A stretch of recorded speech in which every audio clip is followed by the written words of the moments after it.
فرعون کے بال اور ناخن آج بھی کیوں بڑھتے ہیں؟ اس کی لاش آج بھی کیسے اتنی تازہ ہے؟ ناظرین گرامی، فرعون کی فرعونیت سے ہر کوئی واقف ہے، جس نے ایک ظالم بادشاہ بن کر ظلم کے پہاڑ ڈھائے۔ خدائی کا دعویٰ کرنے والا مصری فرعون دوم کی لاش آج نشان عبرت کے طور پر میوزیم میں رکھی گئی ہے۔ فرعون کی لاش سے متعلق بہت سی ایسے راز جو موجود ہیں جن کے بارے میں بہت سے لوگوں کو نہیں پتا۔ آج ہم اپنے اس ویڈیو میں فرعون کے غرق ہونے اور اس کے لاش کے حوالے سے حیران کن حقائق بتائیں گے جو آپ کے لیے نئی معلومات ثابت ہوگی۔ تو حسب روایت ہمارے چینل میں نئے آنے والے دوستوں سے گزارش ہے کہ ہمارے چینل کو سبسکرائب کریں اور بیل آئیکن کو دبائیں تاکہ ہر نیو آنے والی معلوماتی ویڈیو آپ تک بر وقت پہنچتی رہے۔ تو چلتے ہیں اپنے موضوع کا باقاعدہ آغاز کرتے ہیں۔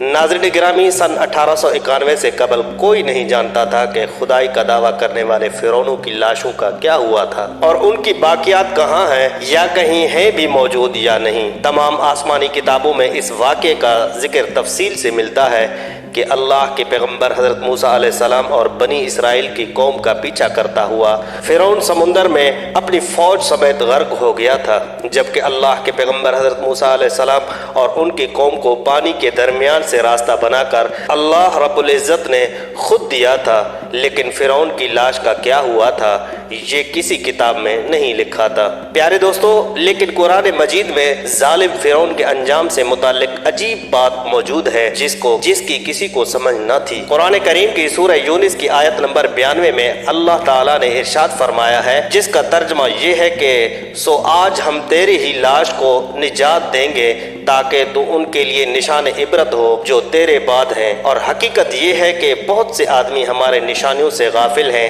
یہ واقعہ آج سے 3500 سال قبل پیش آیا تھا۔ پیارے دوستو، فرعون کے ڈوب کر مرنے کے بعد فرعون کی لاش کو اللہ کے حکم سے باہر پھینک دیا گیا تھا، جبکہ باقی لشکروں کا کوئی نام و نشان نہ ملا۔ مصریوں میں سے ایک شخص نے ساحل پر پڑی فرعون کی لاش پہچان کر پہلے دربار کو بتایا، پھر اس کی لاش کو محل پہنچایا گیا۔ درباریوں نے اس کی لاش کو مثالیں لگا کر پورے شان و احترام کے ساتھ تابوت میں رکھ کر محفوظ کر دیا۔ حنوط کرنے کے عمل کے دوران ان سے ایک غلطی ہو گئی تھی۔ فرعون چونکہ سمندر میں ڈوب کر ہلاک ہوا تھا اور مرنے کے بعد کچھ عرصے تک پانی میں رہنے کے باعث اس کے جسم پر سمندری نمکیات کی ایک تہ جمی رہ گئی تھی۔ مصریوں نے اس کے لاش پر نمکیات کی وہ تہ اسی طرح رہنے دی اور اسے اسی طرح حنوط کر دیا گیا۔ پیارے دوستو، اللہ کی کتاب قرآن کریم میں فرعونوں کے قصے بڑے تفصیل کے ساتھ بیان کیے گئے ہیں، اور اسی سلسلے میں اس فرعون کا جسم محفوظ کرنے سے متعلق آیات بھی نازل ہوئی تھی۔ سال 1871 میں مصر کے شہر الغورنیہ سے تعلق رکھنے والے غریب اور معمولی چور احمد عبد الرسول کو فرعونوں کی حنوط شدہ لاشوں کی طرف جانے کا خفیہ راستہ تک رسائی مل گئی۔ احمد عبد الرسول نوادرات چوری کر کے بیچا کرتا تھا۔ ایک دن وہ دریائے نیل کے کنارے کے قریب تبسیہ کے مقام پر اسی سلسلے میں پھر رہا تھا جب اسے اس خفیہ راستے کا علم ہوا۔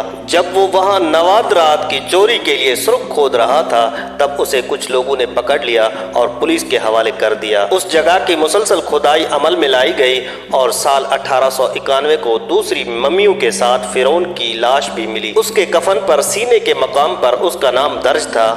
اس کے لاش پر تحقیق کی گئی تو اس بات کی تصدیق ہو گئی کہ وہ فرعون کی لاش ہے۔ ناظرین گرامی، سال 1886 میں فرعون کی ممی خراب ہونے لگی تو اس وقت کے مصری حکومت نے فرانس کی حکومت سے درخواست کی کہ فرعون کی ممی کو خراب ہونے سے بچایا جائے۔ جدید سائنسی ذرائع سے اس کی موت کی وجہ بھی معلوم کی جائے۔ بعد ازاں فرعون کی ممی کو فرانس لے جایا گیا اور اس کے لیے باقاعدہ فرعون کا پاسپورٹ بھی بنایا گیا تھا، کیونکہ اس وقت کے فرانس کے قانون کے مطابق لاشوں کا بھی پاسپورٹ بنایا جانا ضروری تھا۔ فرانسیسی حکومت نے بہت شان و شوکت اور کسی عظیم زندہ بادشاہ کی طرح فرعون کی ممی کا ایئرپورٹ پر استقبال کیا۔ اس کے بعد فرعون کی ممی کو ماہر ڈاکٹرز کی ٹیم کے حوالے کیا گیا تو ان ڈاکٹروں نے مائکروسکوپ ٹیسٹنگ کے ذریعے تمام اعضاء کا باریک بینی سے جائزہ لیا تو معلوم ہوا کہ اس کی لاش اور جسم میں سمندری ذرات ابھی تک موجود ہیں اور اس کا گوشت ہر روز تازہ ہوتا ہے اور بڑھتا رہتا ہے، اور